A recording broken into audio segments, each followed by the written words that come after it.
really great moments. As usual, there are a lot of movies, and as usual, there are a lot of movies that you typically haven't seen. I mean, there are people who make a move. We try to cram and get all the movies in before Oscar night, but look, let's be clear about something. And I've mentioned this to you before. Watch the whole thing, said someone. I forget. I couldn't see. Oscars are always too long, says Mindy Lee. You see, Mindy, I wish they'd never end. All the glamour, the stars. Did someone get slapped, said Rich. No, that really would have been much better. But I find the Oscars start to finish for Eileen and me. Yes, Lee Kopp, a great patriot, along with his wife. I find the Oscars boring. Sorry, says Gil. Wow. Have you ever been a member of the Chinese Communist Party? Gil, I think you too may have to be called in. I'm sorry.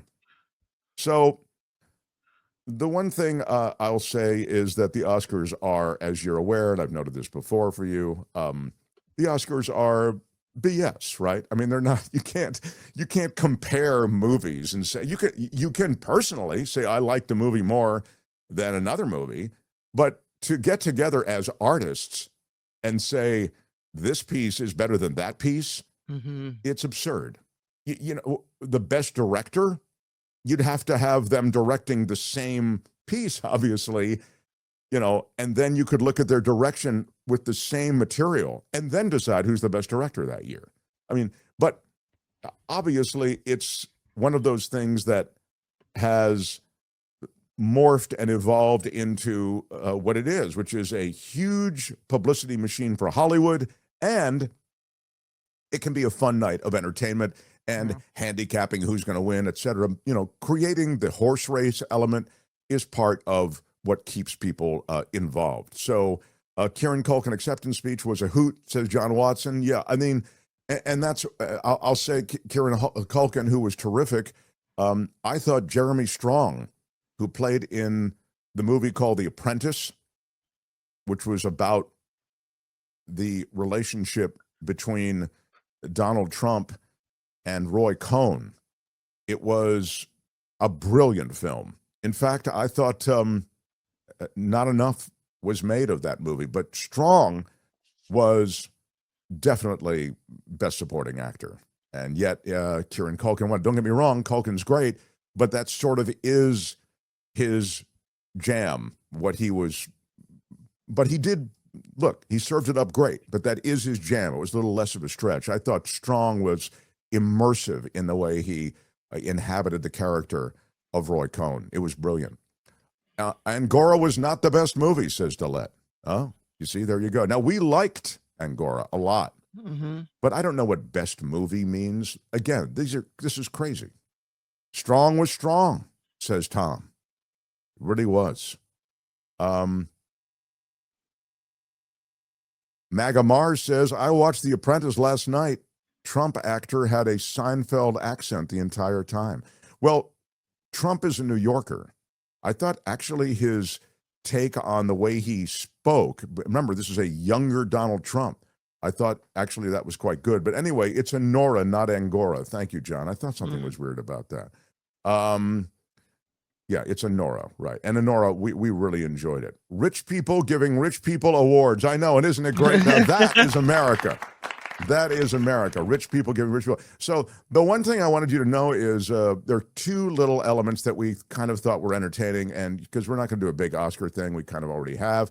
But Kim found a revelation, which is that In-N-Out is apparently the favorite fallback, or I guess it's the place people go when they're after the Oscars going somewhere, and then they're going to go to a party. It started a couple of years ago with Paul Giamatti, who was pictured and stopped by In-N-Out. And apparently now it's become a bit of a thing where more and more of these stars after the Oscars stop by In-N-Out. And I just thought that was kind of funny. The churn of people was so continuous that no matter where I stood as a reporter, I was in someone's way. The staff operating at an impressive clip, turning over tables and keeping everything humming along and clean. At several points, it got so slammed that the location security guard had to become the de facto bouncer, prevent overflow from becoming worse. really fun. Really fun. Anyway, congratulations to all the Oscar winners. And if you got your in and out, you know, the big parties in Hollywood generally are in the studios, and they're two enduring parties, one Vanity Fair, and the other is Elton John's party. But I mean, you know, they may ultimately be supplanted by other parties, but those are kind of regulars. And then I thought I would make you aware of something that I wasn't aware of, and I love this. Over the weekend, there was an Oscar ceremony for not directors and not stars and supporting actors and sound design, and it was an award show for extras, the people who are participating in the creation of this motion picture, but they're not principals, right? They're not Well, that's fun. speaking lines. They are atmospheres is what it's called, right? So those people, background actors, they have been for 7 years recognizing each other at their own ceremony. It's like the Oscars for background players. Like, what are the awards? Most inconspicuous? Like, you know, does the best job not looking at the camera? What are the awards? They're called the Blurries, and there are things like what you're talking about: best background actor ensemble and favorite casting director, best first responder look. They handed out a Lifetime Achievement Award to a longtime background actor who has been in a lot of different, you know, period pieces and other stuff. Sure. He was in Hello, Dolly in 1969 as a 12-year-old, okay? And they also recognize background actors from A Man on the Inside, which is a Netflix show, the medical drama Dr. Odyssey, the FX thriller Grotesquerie. So the Blurries are kind of tongue-in-cheek, they say, at times, but they do want respect. These actors want respect. I guess it's a job being an extra, huh? Yeah, it's a job, and it's not a job that is well compensated a lot of the time. Mm-hmm. So they, I mean, you know, the background actors are the other people at the Friends coffee hangout, Central Perk, or the other drinkers at the Cheers bar, or whatever. So they came up with this name, the Blurries, and that's what they are. And they held it in Los Angeles this past weekend. So that is your Oscars wrap. In and out, Blurries, and I found out that my colleagues, not the Patriots I thought they will, barely watched the Oscars. So sad. It's completely inappropriate. It was very inappropriate. Yeah, thank you. You're good. All right. The Mark Thompson Show. Eugenio de Arenal, thank you. We are a crowd-funded show, so we make a big deal out of people in the crowd who fund us. And Eugenio with a $20 super sticker. Thank you, Eugenio. Wow. Appreciate you being here and appreciate you supporting us in our struggle. It is a struggle. The struggle is real, friends. It is real. Noe Marie Clarity. Big shout out. Pat Thurston was an extra on 13 Reasons Why. Actually, she had a speaking role. She played the judge in that. Wow. That's very cool. I need to get in touch with her because she said she'd come on, and I just need to work out exactly when. Yeah. I remember... you have also been more than an extra and had a lot of speaking roles. Kim, I like to spend time with the extras because people don't speak to them on a set. Yeah. They're kind of off in their own little under a tent. It could be windy and cold. They have them in some like horrible. I've known this from being on a few sets. It's like the extras are really not treated well. They're not treated horribly, but they're not treated, I think, as well as probably they would like to. But I would also say that there's some horror stories about extras. Like one of them is one I may have told on this show before. I definitely think I told on the radio, is the one that came out of Titanic.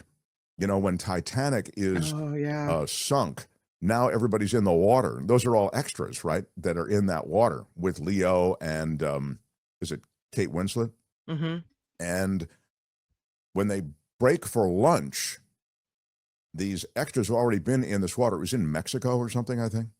They've already been in the water for a long time, maybe a couple hours. And they're floating on these things that look like pieces of the boat, but they're actually, styrofoam kind of thing. Anyway, Cameron was asked, what should we do with the extras? Because if we take them out, we're going to have to send boats around to each one of them. And, for lunch, it will take a while to get them all out. And that's going to cut into lunch. And that's going to mean that we're going to get back late. And he said, just drop off the lunch there on their, they can eat them right there on the styrofoam things in the water. That's how bad an extra's life can be. All right. That would suck. Yeah. Right. I got seawater in my tuna fish sandwich or whatever it is. It's, yeah. Did David, you see? What's that? Go ahead. Oh no, you go ahead. My part. No, I was just looking. I'm looking at comments. One of the fun things is looking at comments. We read all your comments. I read your post-show comments and try to respond whenever I can. Definitely, it all gets in. So thank you for being part of things and for commenting and interacting with videos even after the fact. Like not even the live show, but on the various videos that we drop. We do appreciate it. All right, so The Mark Thompson Show. It was a busy day in Trump land on Saturday, the day after that throwdown in the Oval, and then an even busier day on Sunday. So the weekend really was quite the period during which public officials, Republicans, oftentimes those who had been staunch defenders of Ukraine, like Marco Rubio, by the way, have found a new North Star. And that North Star is the reflexive utterances of our president, Donald Trump. Now, what happened in the Oval Office certainly was disastrous. And on some level, it did seem as though they were looking to get that disaster to happen. They'd sort of come in, the jury of Trump and Vance, who's never behind Ukraine. They had come in on Zelensky with a guilty verdict, and they just wanted to get to, it seems this is a defensible argument anyway, they wanted to get to the place where Zelensky looked like a bad guy, or at least where it looked like such a mess that you couldn't do business with them. And so this meeting in the White House, as you know, was supercharged really by J.D. Vance. He's the one who began to stir the pot. And then Zelensky, who, needs something from this country, was in this awkward position of having to take all of these insults that were being hurled at him, being accused of not being grateful enough, not saying thank you. As we told you last week, and as you can see from the video, he was all gracious and all thank yous at the beginning. So anyway, this has been from a policy standpoint, it's been a disaster, because you're seeing now a real discussion of what's going to happen with the NATO alliance. Yeah. It seems clear that the NATO alliance can't survive this kind of, I don't know, to call it a rapprochement is like, is to give it a positive spin. I'd say this sort of backdoor alliance with Vladimir Putin, which has always existed with Donald Trump, now seems to be less backdoor and more front door. And because of that, I'd say I don't understand how, we'll discuss it this week, and we're going to touch on it with Timothy Snyder in the next hour. I don't see how the NATO alliance survives this. I just don't see it. Now, the leadership in the UK has been the most aggressive about reaching out to Zelensky, and Zelensky really did go to the UK right away afterward. And I don't know if you saw, but I think the king had him at the personal residence, met with him not at Buckingham Palace. That was a message, in effect. And in so doing, Zelensky from Europe is getting the sense that he has friends there and he has backup. He's not getting that sense from America. And it does look like the UK is leading the effort to support Ukraine, to support the Ukraine effort militarily, meaning, and this has all been left very vague, but meaning we will send money, and then they've said we will send boots on the ground. But when asked about that, the prime minister said, well, I'm talking about as a peacekeeping force. But it's so interesting to see what's happened with the disposition of this country toward this war effort. It always seems so clearly to be a proxy war, right? And yet what we're seeing now is a complete pulling of the plug. Of course, we're seeing an about face in so many different ways in the American government that, it can be dizzying. But the co-president, Elon Musk, he said that he thinks it's time for the U.S. to exit NATO and the UN. He posted on his social media platform in a response to a right-wing political commentator saying it's time for the U.S. to leave NATO and the UN. He said, I agree. And there is a bill that has been submitted by several Republican lawmakers suggesting an exit from the UN, not yet from NATO. Nothing formal has been proposed. Hi, it's Mark, and I thought that was great. Hit the notification bell, you'll know whenever there's a new video being dropped, and please subscribe to our channel to help us save the universe.